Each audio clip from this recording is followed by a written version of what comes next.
Hey everyone, this is Sanskriti Varshanay from Molecular Detectives. Here, I share information about cancer, from the molecular level to things in our daily lives and environment that affect cancer development.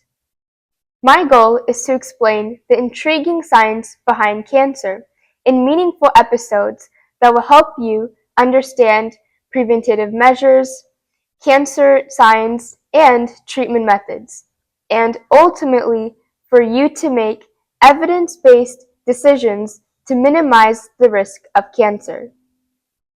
Thank you for joining me in today's episode, and I hope you enjoy. Exercise is important in our lives. Not only is it a natural part of our lives, but it also has many benefits. However, nowadays people are exercising less due to their busy work schedules and prioritizing other things before exercise.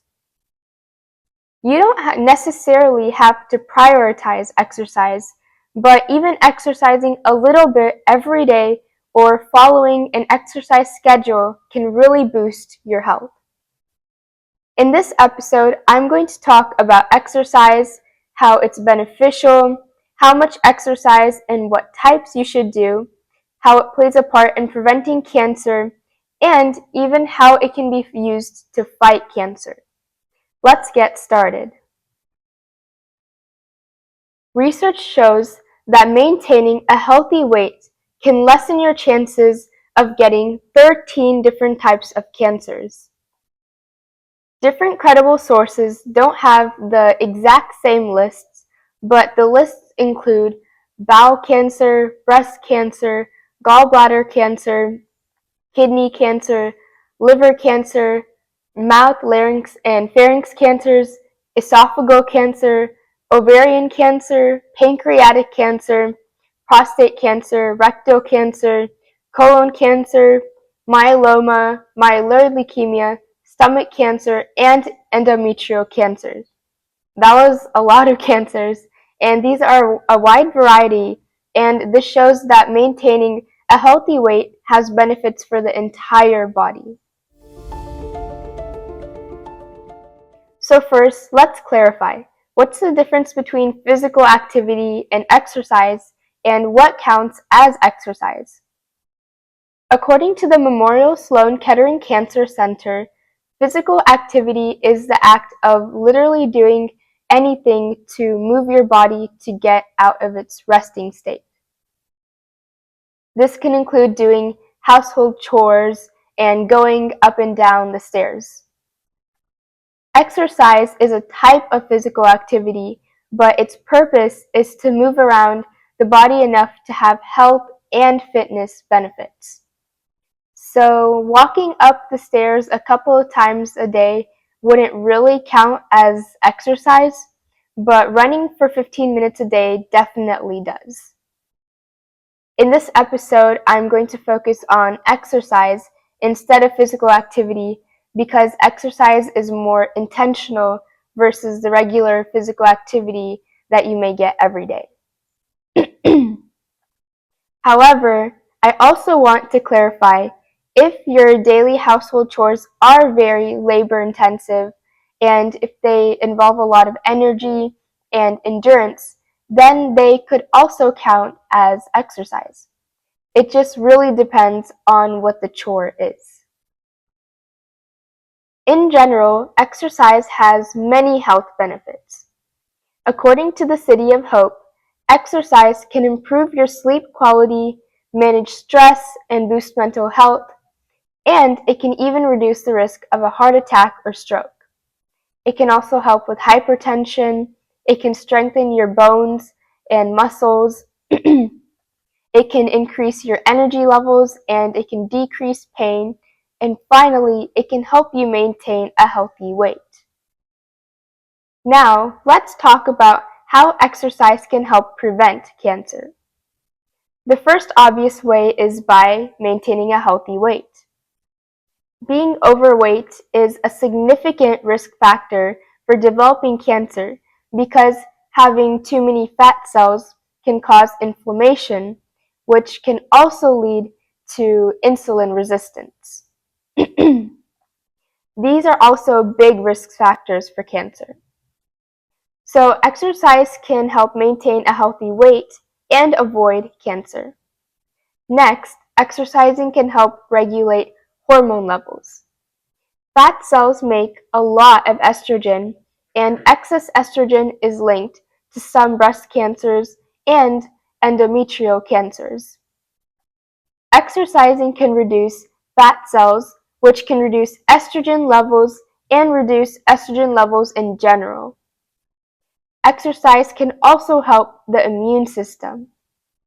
According to a 2019 report from sports medicine experts at Appalachian State University, exercise can promote T-cell health, decrease T-cell exhaustion, improve immune functions against foreign substances, and move cancer-causing toxins out of the body.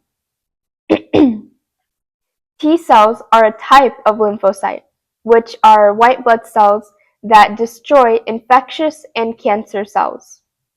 Exercising can also increase metabolic health, which limits the exposure of the gastrointestinal tract to potential carcinogens. And it can decrease the amount of time it takes to digest food, which also limits exposure to potential carcinogens. Finally, exercise can also help reduce stress and anxiety, which helps you have a better mindset and somewhat lessen the risks for cancer. Now that you know how exercise helps, you may be wondering, how much exercise should I do? Well, there is no single answer that applies to everyone. There are some guidelines set by national organizations. The U.S. Centers for Disease Control and Prevention, or the CDC, recommends that people should exercise for at least 150 minutes every week. This may not seem like a lot or even enough, but with the sedentary lifestyles people live nowadays, some people may not even get this much exercise. The American Institute for Cancer Research recommends that people do 150 minutes of moderate exercise or 75 minutes of vigorous exercise per week. Moderate exercise can include brisk walking, while running can be considered vigorous exercise. This isn't the maximum or minimum amount of exercise you can do. These guidelines are just suggestions. It also depends from person to person.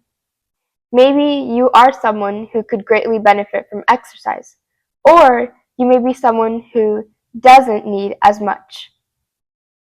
It also depends on your interests. Let's say, for example, if you run marathons, you shouldn't only be doing 150 minutes of exercise every week. You should be doing much more exercise that will help you prepare for those marathons. The exercise should be challenging for you and it should give you a push.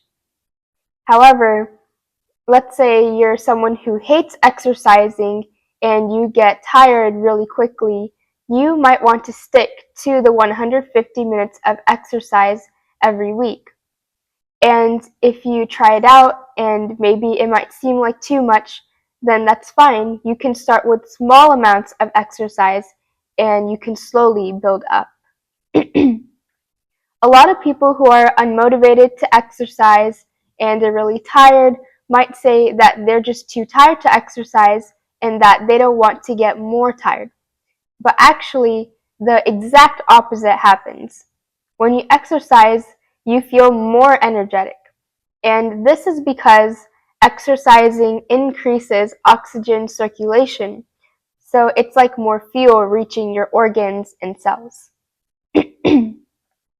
Exercising also increases blood flow, it improves your hormone levels, and it releases more endorphins, which makes you feel less fatigued and more energized. If you don't want to make separate time for exercising, you can try to multitask and do it while you're doing other things. For example, as I was preparing what I was going to say for this episode, I was actually exercising on a stationary exercise bike. So I was able to make my episode and I was able to get exercise out of the way, as I'm not really keen on exercising. If you're wondering what types of exercise you should do, that really depends on you and what you enjoy the most. If you love being active and outdoors, then running and riding your bike can be good options. Or if you love being in the water, then swimming might be for you. If you want to do something where you don't have to go anywhere, you can find workout videos online and follow those at home. Basically, as long as you're moving with the intent of working towards fitness, and if you feel that you're pushing yourself, almost anything can count as exercise. And a very, very important thing is to pay attention to how much you sit in a day. If there's something that you can do while standing up instead of sitting down, then try your best to do it standing up. This is because sitting for long periods of time also increases the risk of getting cancer. Finally, one more thing I want to cover is exercising to fight cancer. I talked about how exercise can help prevent cancer, but exercise is also really important when you have cancer. It can help strengthen your body and make it more able to tolerate further treatments. And it can also help you feel better and more energetic. In late-stage cancer diagnoses, cancer treatments become more intense, so patients are often on extended bed rest. This can cause cachexia, which is when patients have unintentional skeletal muscle loss, which can also happen with fat loss. According to the National Library of Medicine, cachexia can make it harder for patients to tolerate treatment toxicity and decrease their quality and quantity of life. 20 to 40% of cancer-related deaths happen because of it. Exercising under the guidance of a professional can help reduce this process by reducing the breakdown of proteins in muscle, which can improve protein quality in muscles affected by cachexia. This helps overall muscle metabolism and function. Additionally, endurance training, which is a type of exercise, can help increase important metabolic enzymes in muscles, capillary supply, which filters blood, and mitochondrial density, which can improve muscle oxidative capacity. This is the muscle's ability to use oxygen to produce energy. So obviously not all cancer patients can exercise because cancer treatment at different stages affects everyone differently, and it sometimes may not even be beneficial or even possible for patients. But if it is, and if it is monitored properly, exercise can help fight cancer and conditions caused by it. This was a shorter but information-packed episode. I hope you enjoyed learning about exercise, how it's beneficial in general and for cancer, how long you should exercise for, as well as the types of exercise you should do, and how it can help fight cancer. That's it for this time. Thank you for listening, and stay tuned for the next episode.